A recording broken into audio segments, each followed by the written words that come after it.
Hoje nós queremos iniciar o estudo na primeira carta de Pedro.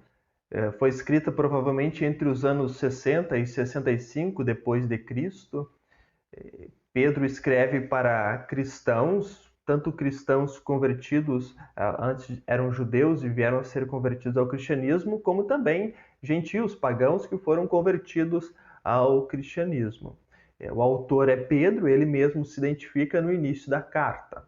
Hoje nós vamos estudar os versículos 1 até o 12. E vou iniciar aqui lendo os versículos 1 e 2, e então farei alguns comentários.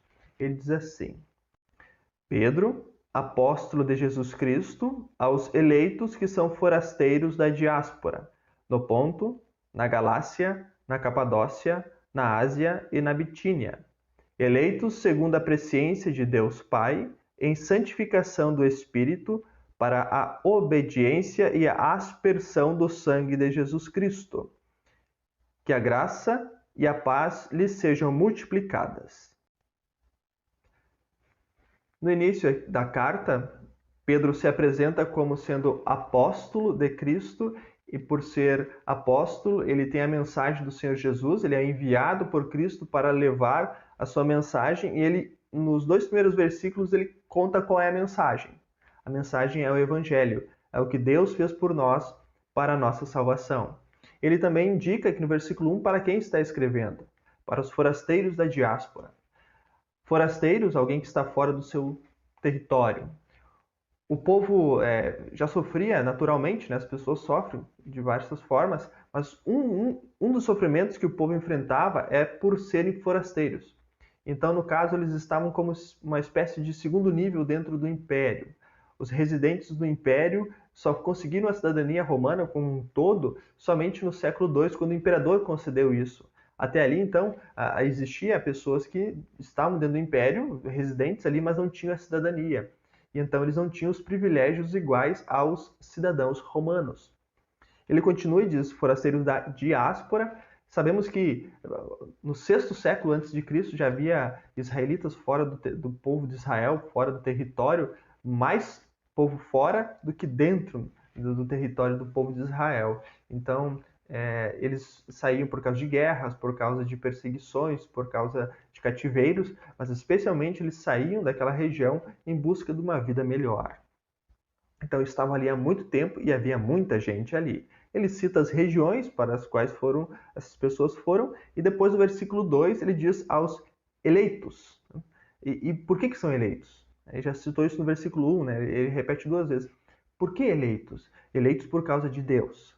Então, não é algo que o ser humano faz para conquistar a salvação. Aqui no início, Pedro fala muito sobre o que Deus faz por nós para a nossa salvação. Então, eleitos segundo a presciência de Deus. Ou seja, Deus já sabia de antemão, Deus escolheu de antemão salvar. Inclusive, Deus sabia que o ser humano cairia em pecado. E aqui, então, presciência. Presciência é uma palavra que expressa o saber antes, né? O conhecer de antemão. E esse conhecer pode ser intelectual, mas também pode significar um conhecer de coração, né? Uma escolha do coração fazer isso. E aí ele continua dizendo, em santificação do Espírito. Deus nos salva, mas a obra de Deus não termina aí. A obra de Deus não é apenas a salvação. Não que a salvação seja pouco, mas não termina aí. A salvação, a obra de Deus continua. E então ele santifica o cristão. Essa é a ação do Espírito Santo em nossa vida. O Espírito Santo nos leva a fazer aquilo que agrada a Deus. Inclusive, Paulo fala sobre isso e diz que Deus preparou as obras para que nós andássemos nelas. Deus faz tudo por nós, inclusive nos guia nas boas obras, na santificação. E aí ele continua dizendo para a obediência e a aspersão do sangue de Jesus Cristo. Aqui então, obediência e aspersão, duas palavras, e as duas estão relacionadas com Cristo. Então é Jesus quem faz isso. Tanto a obediência como a aspersão do sangue. É tudo obra de Cristo. É o que Cristo faz por nós para a nossa salvação. A obediência não é nossa. Não somos nós que obedecemos para ganhar a salvação ou ganhar favores de Deus. É Deus quem age, é Deus quem nos salva, é tudo obra divina.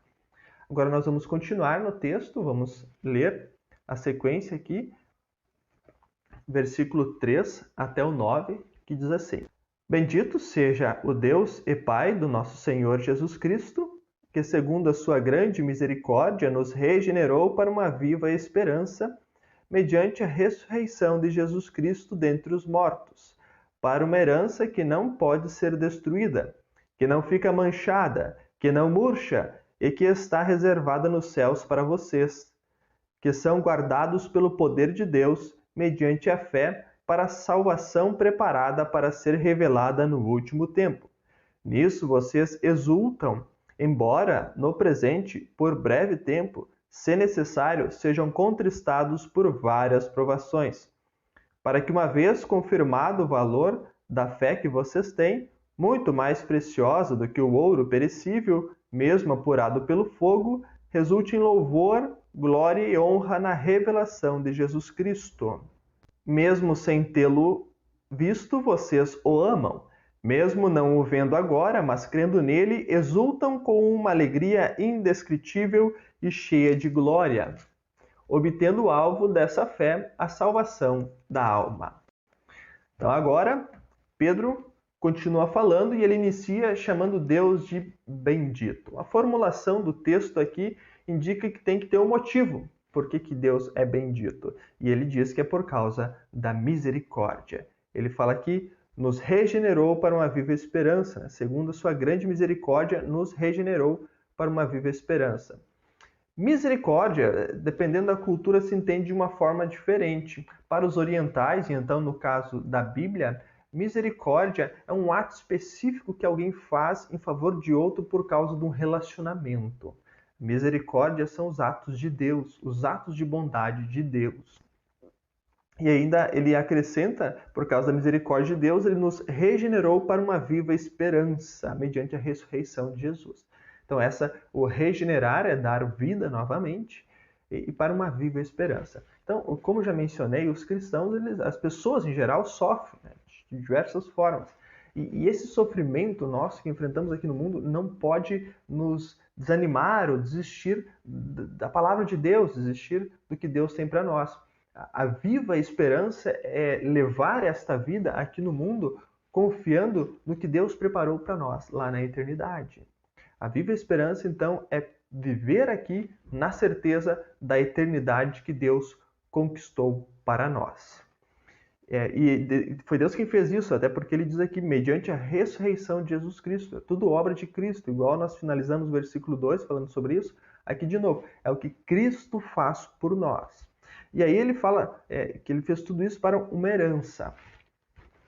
No Antigo Testamento, a herança era sempre possessão de terras, né?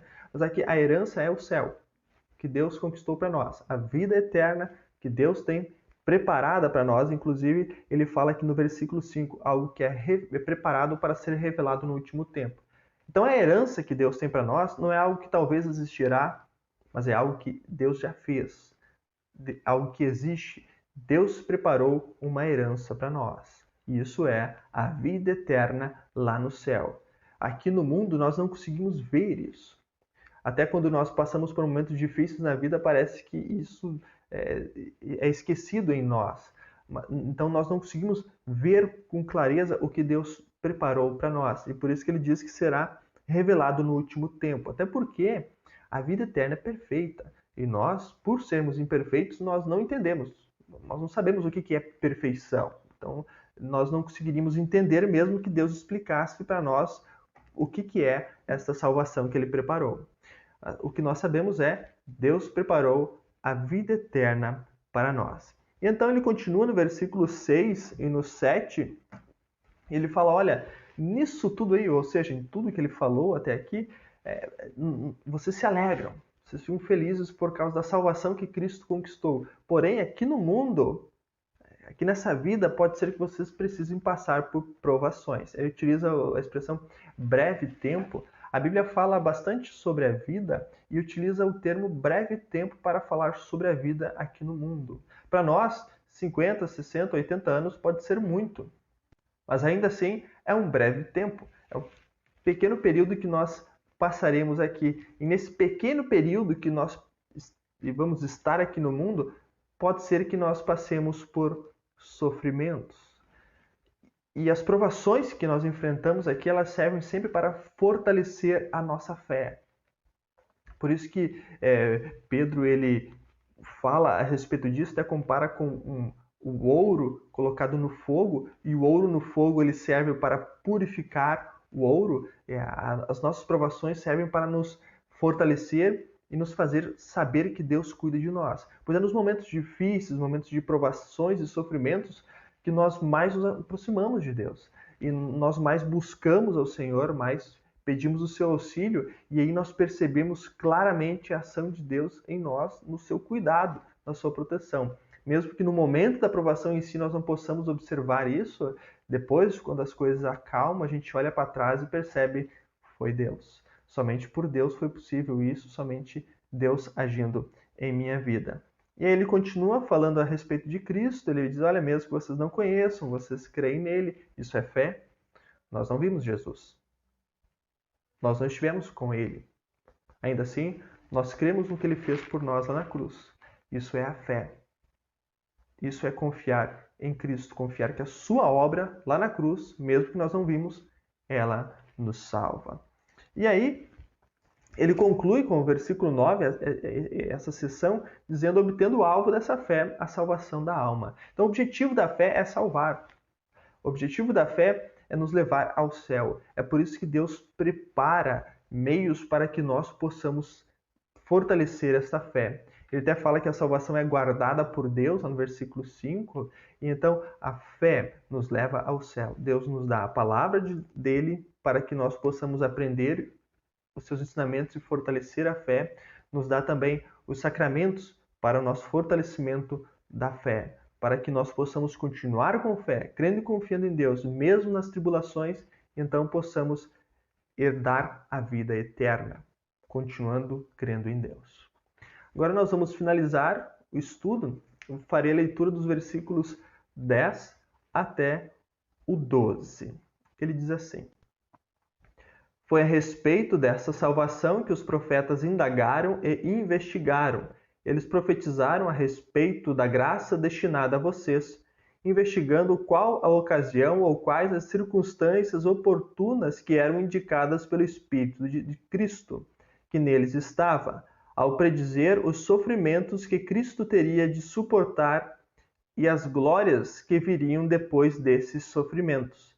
A eles foi revelado que não para si mesmos, mas para vocês ministravam as coisas que agora foram anunciadas a vocês, por aqueles que, pelo Espírito Santo, enviado do céu, lhes pregaram o Evangelho, coisas essas que anjos desejam contemplar. Então aqui, Pedro ele mostra que Deus cumpre as suas promessas. Desde o Antigo Testamento, Deus promete a salvação para o ser humano.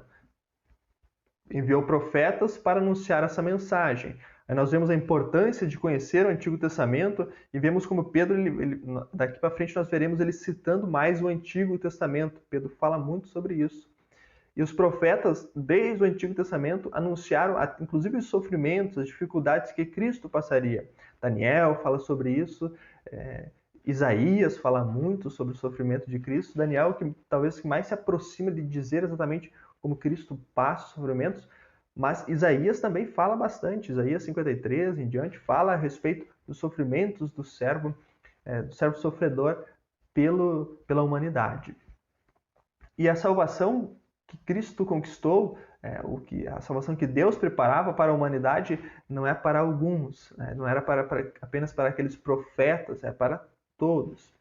E é interessante Pedro falar sobre isso, porque Pedro era alguém que era contrário à pregação aos gentios. Né? Ele se nega a ir pregar aos gentios quando Deus fala com ele lá em Atos. E depois ele vai, prega, anuncia aos gentios, inclusive ele é alguém que defende, diante dos apóstolos, ele defende a importância de pregar para os gentios, porque Deus mandou ele fazer isso. Né? Então a salvação é para todos, e ele mostra isso aqui, não é apenas para alguns, Deus veio salvar a todos.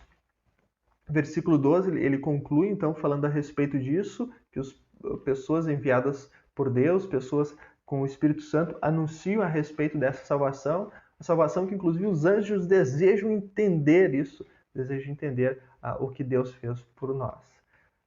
Nesses 12 primeiros versículos, então, Pedro ele inicia falando a respeito da obra de Deus em nosso favor, da salvação que conquistou para nós, fala dos sofrimentos que os cristãos passarão ou poderão passar aqui neste mundo, mas o cristão, no meio dessas dificuldades, nunca pode desanimar ou desistir. Ele precisa lembrar que aqui sempre é um breve tempo. A vida é um breve tempo. As dificuldades, elas passam, mas a vida eterna é algo que permanece. Deus conquistou para nós, está reservado o nosso lugar.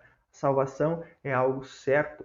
Cristo fez tudo por nós, obedeceu a Deus, fez todo o necessário para a nossa salvação. Deus nos dá isso por graça e por amor.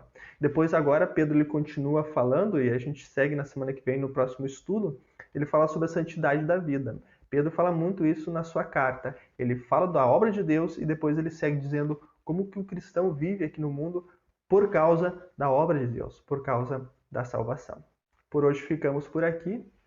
Deus abençoe o meditar na sua palavra, Deus abençoe os nossos estudos para que possamos guardar o santo ensinamento de Deus no nosso coração, possamos permanecer na certeza de que nós temos a herança, nós temos a vida eterna que Cristo conquistou para nós. Deus abençoe a cada um. Vamos finalizar esse momento com uma oração. Gracioso Deus e amado Pai, nós te agradecemos por Cristo ter vindo ao mundo, ter sofrido e morrido em nosso favor. Agradecemos pela herança que tu preparaste para nós na eternidade. Pedimos que o teu Santo Espírito guie a nossa vida para que mesmo em momentos difíceis nós possamos continuar crendo em Ti e possamos continuar firmes na certeza da vida eterna que Tu tem para cada um de nós. E assim também possamos testemunhar o Teu amor. Nós oramos em nome de Cristo, nosso Senhor e Salvador. Amém. Deus abençoe a todos. Amém.